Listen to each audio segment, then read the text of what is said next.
Prema Vahini, Chapter 19. Seeds for the Bhakti Sprouts. The attitude of the worshipper and the worshipped is the seed of bhakti.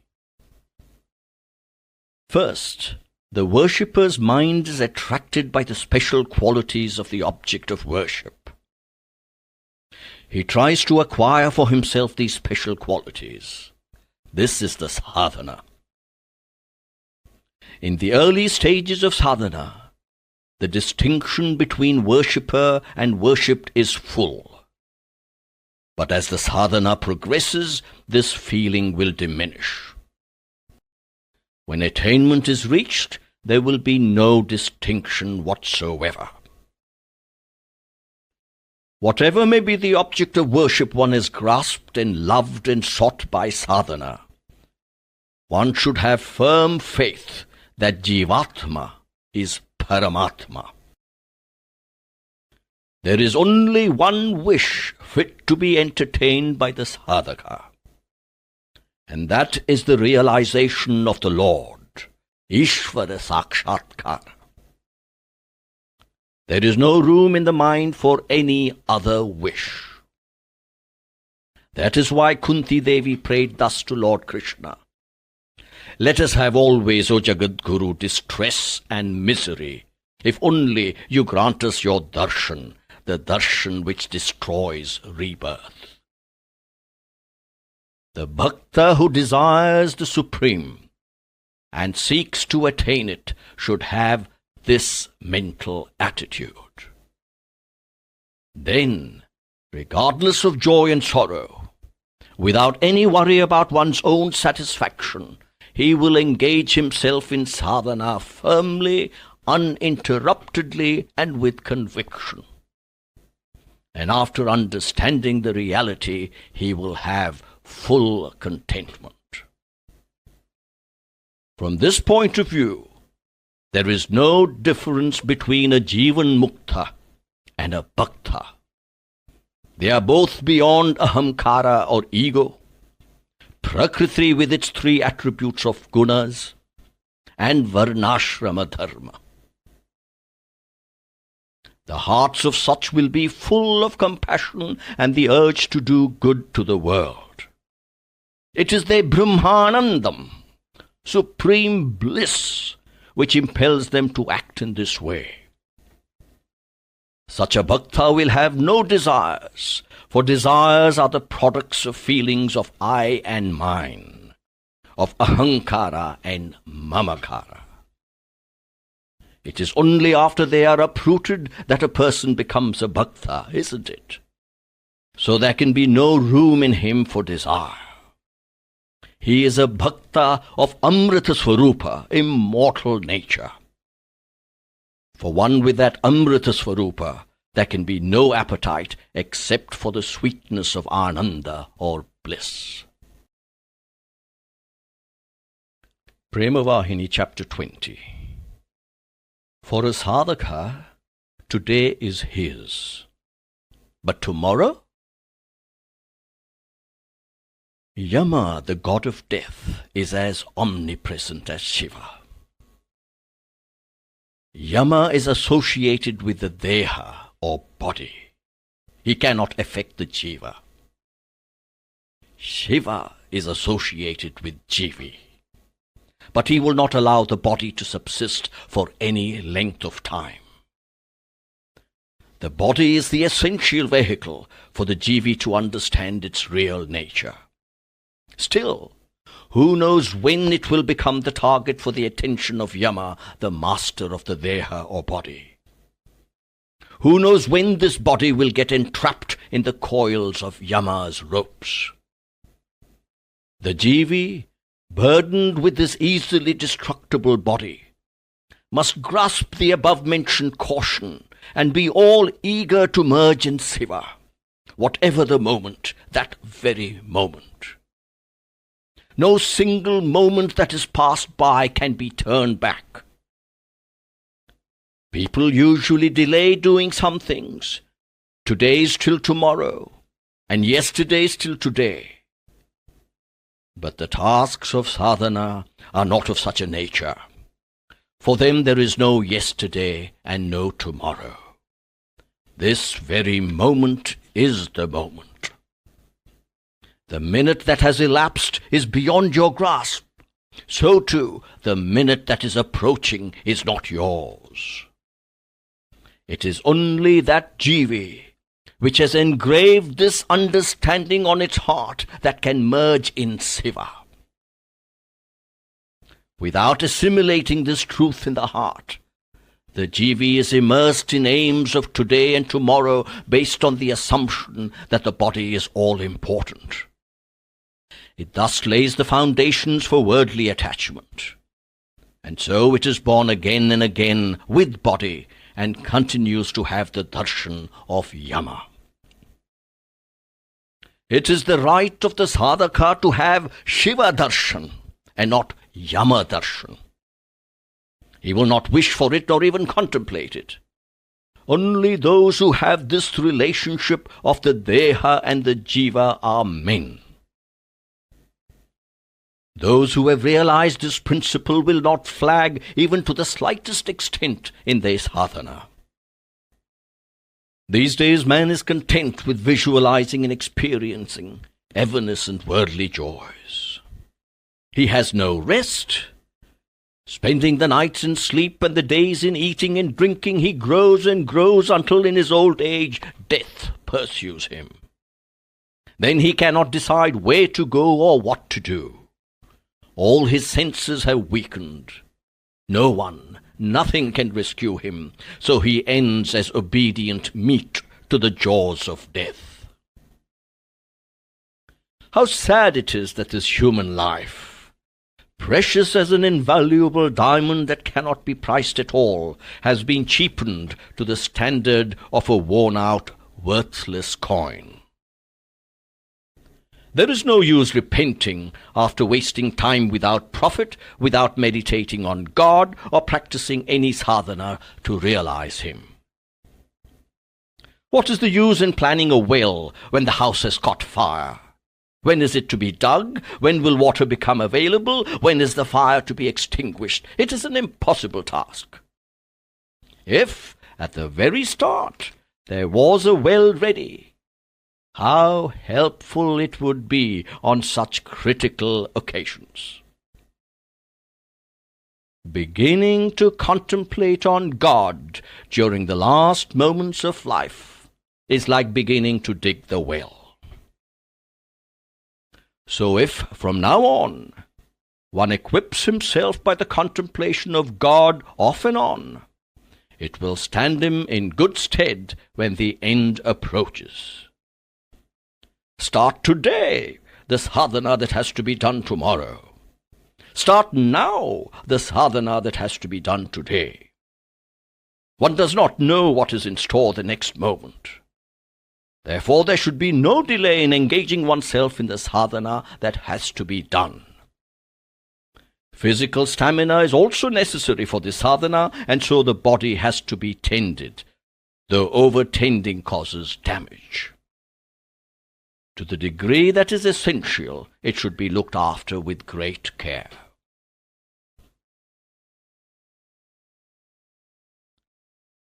Prema Vahini, chapter 21. The path for a bhakta, the devotee, to become a mukta, or liberated. This human birth is very difficult to attain. It cannot be got for a song. The body is as a caravanserai. The mind is its watchman. The jivi is the pilgrim. And so no one of these has any kinship with the others. The pilgrim is bound to salvation city, Moksha Puri. For a trouble-free journey, there is nothing so reliable as Nama Smarana, the remembrance of the name of the Lord. Once the sweetness of that name has been experienced, the person will not have any exhaustion, unrest, or sloth. he will fulfill his pilgrimage of sadhana joyfully, enthusiastically, and with deep conviction. Still, for achieving this sadhana, sadbhava, or righteousness, is very important. Without fear of sin, righteousness cannot originate. Love of God, too, cannot develop. This fear produces bhakti, which results in the worship of the Lord. Stupidity is the root cause of man's downfall. It is like sheep. When one rolls into a pit, all fall into the same pit. That is ruinous. Avoiding this, it is better to think about the good and the bad, the pros and cons of whatever is done, and then jump. Death will not leave off anyone, whatever he be. It continues to threaten all. If it is another's turn today, it is yours tomorrow. Look at the blossoms in the garden. When the gardener plucks the flowers, the buds exult that tomorrow is their turn to be gathered into his hands, and their faces are so full of joy when they unfold in that hope. Do they feel any sadness? Do their faces droop? Are they any the less bright? No. The moment they know that the next day it is their turn, they make themselves ready with great gusto and excitement. So also, one must be ready on the path of sadhana, enthusiastically remembering the name of the Lord without worrying and feeling sad that one's turn is tomorrow or so because someone died today.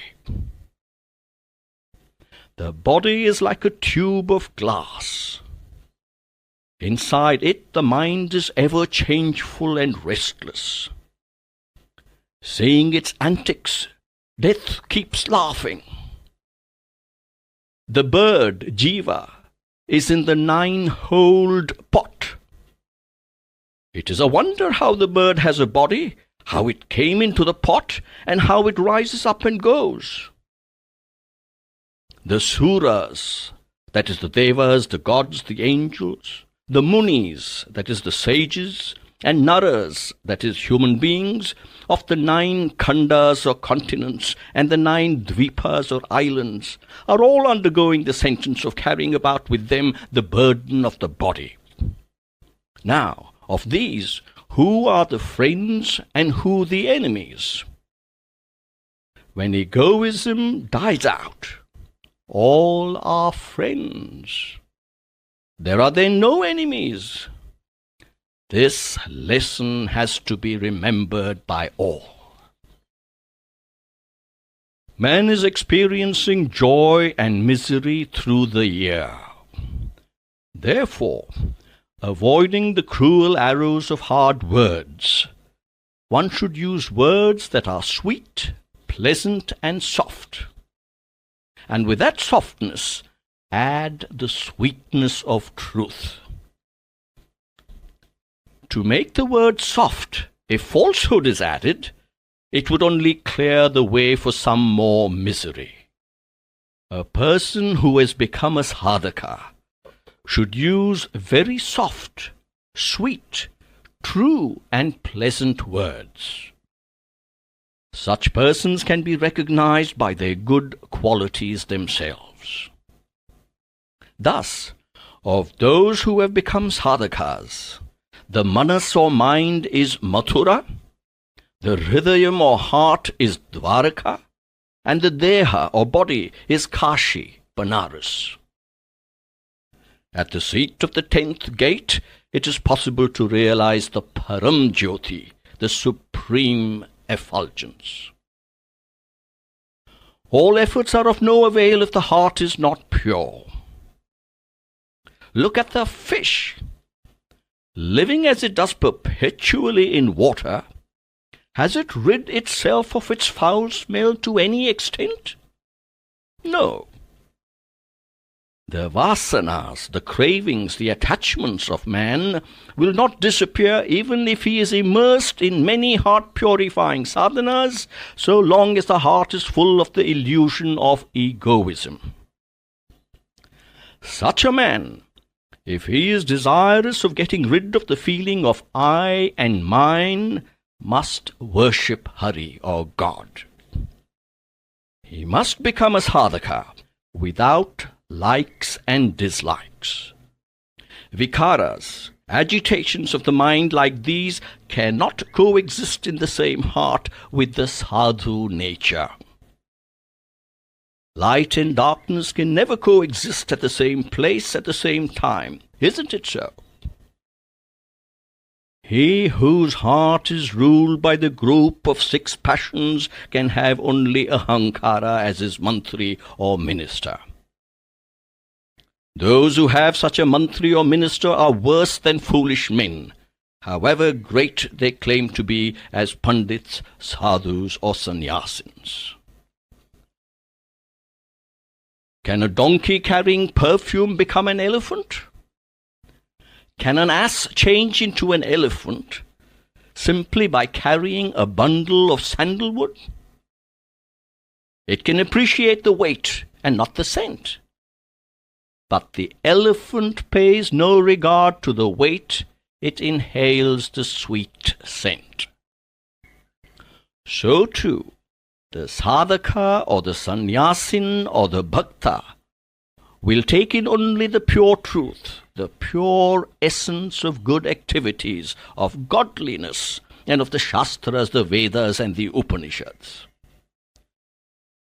On the other hand, if for the sake of mere scholarship, learning, and disputation, one goes on arguing, he will know only the weight of logic, missing the scent of truth. The onlookers may praise them as the embodiments of the Shastras and the Vedas. But where even the essentials are lacking, how can there be an embodiment? For those in search of the essence, the burden is no consideration. If mere reason is employed, nothing worthwhile is gained. Love, Prema, is the one big instrument for the constant remembrance of the Lord. To keep that instrument safe and strong, the sadhaka needs no other appliance than the scabbard of viveka, discrimination. There are many in the world who utilize their vast learning in disputations and believe they are superior. This is a great mistake. If they are really so learned, there will not be so much disputation at all. They will assume silence as the honorable course. Because those exalted in learning will have experienced the essence of the Vedas, the Shastras, and the Upanishads. They will see that the nature of that essence, its core, the purity of the Godhead it proclaims, are all one, however one may realize it. They know that God appears in whatever form he is taken to have, and that he manifests in action to anyone the feelings which he associates with him. Of these two, what is important is the acquisition of single-mindedness and equanimity, free from vikara, that is likes and dislikes, and not the acquisition of argumentativeness. Why have we all these sadhanas, all this japa or repetition of the Lord's name, dhyanam or meditation, bhajana, etc.? Is it not for acquiring single-mindedness, one-pointedness? Once that one-pointedness has been earned, human effort becomes unnecessary. Its inner significance will then be revealed to him. So those eager to become sadhakas, to attain salvation, should not yield to arguments and counter-arguments. They should not be enticed by the wiles of bad feeling. They should see their own faults and not repeat them again. They should guard and protect the one-pointedness they have acquired, with their eyes fixed on the goal they are after, dismissing as trash whatever difficulties, defeats, and disturbances they might encounter on their path. One must dwell on such subjects as would give enthusiasm and joy, and not waste valuable time building up doubts regarding all things big and small. Whatever else is unimportant, these two have to be attended to as essential. 1.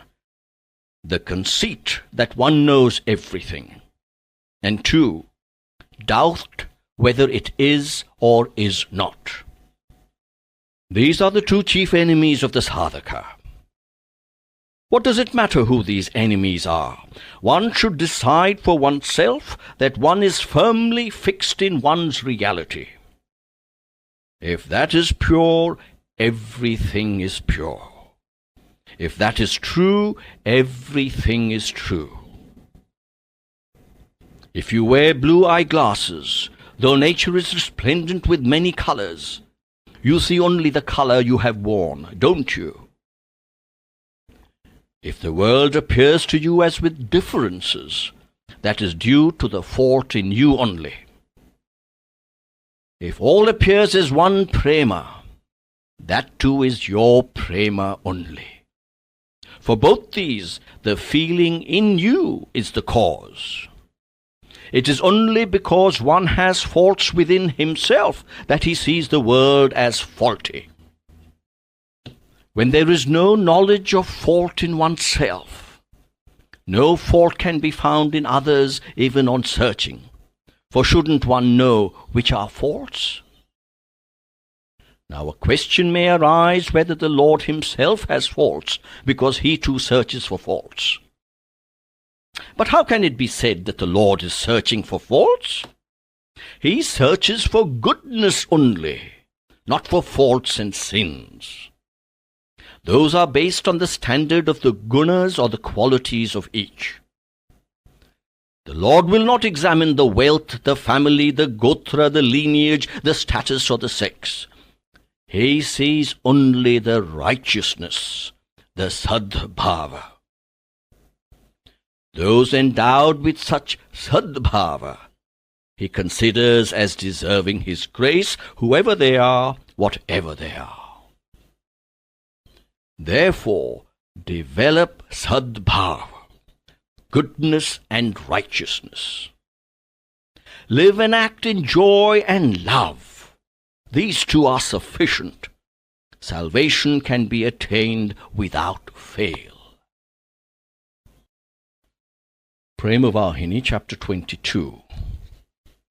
Manava and Dhanava. The differences in character. Manavas or men are full of prema or love. Their hearts are springs of mercy. They are endowed with true speech. Peace is the characteristic of the mind of man. That is the innate quality of the mind. In order to search for peace, there is no need to go anywhere else. As gold and silver lie hidden under the earth, and pearl and coral under the sea, peace and joy also lie hidden in the activities of the mind. Desirous of acquiring these hidden treasures, if one dives and turns mental activities inward, then he becomes full of prema or love. Only those who have so filled themselves with love and who live in the light of that love can be called men. Those devoid of prema are dhanavas, monsters, subhumans. That holy quality of love, will not remain unmanifested off and on. It will be ever present without change. It is one and indivisible. Those saturated with love are incapable of spite or selfishness, injustice, wrong or misconduct. But in those who have no love, the above qualities are always above everything else. Danavas are those who trample on love and consider inferior qualities as important, while Manavas are those who consider those inferior qualities as snakes to be destroyed, and love alone as the quality to be fostered. Bad conduct and bad habits distort the humanness of man. Hearts filled with the nectar of love indicate genuine humanity in man. By prema or love is meant love which is unsullied, unselfish, devoid of impurity, and continuous. Between Manava and Dhanava, the difference is only Ma and Da. But the letter Ma is soft, sweet, and immortal in symbolism, while the sound Da is merciless, lawless, and burning. Can they be called men who have no sweetness in them and who endeavor to suppress the craving for immortality? Theirs is the nature of Dhanavas, though the form is human. For it is not the form that is primary, it is the character. How can those with human form be called men if they have no kindness and no rightness, and if they have the nature of Dhanavas? No, they cannot be called so. Now the sentences in my discourse are not addressed on the basis of form, they are based on the qualities of men. Among men there are Dhanavas in plenty. They both look alike, but their qualities make them distinguishable as Manava and Dhanava. The Manavas engage themselves in the soft and sweet deeds of kindness, rightness, love, and truth, and they are witnesses to the possibility of realizing and manifesting one's immortality. Their good nature is resplendent on their faces as Ananda, bliss. But without that goodness, even if he is infatuated with joy, his face will indicate only the destructive fire of the Dhanava. It will not have the grace of Ananda.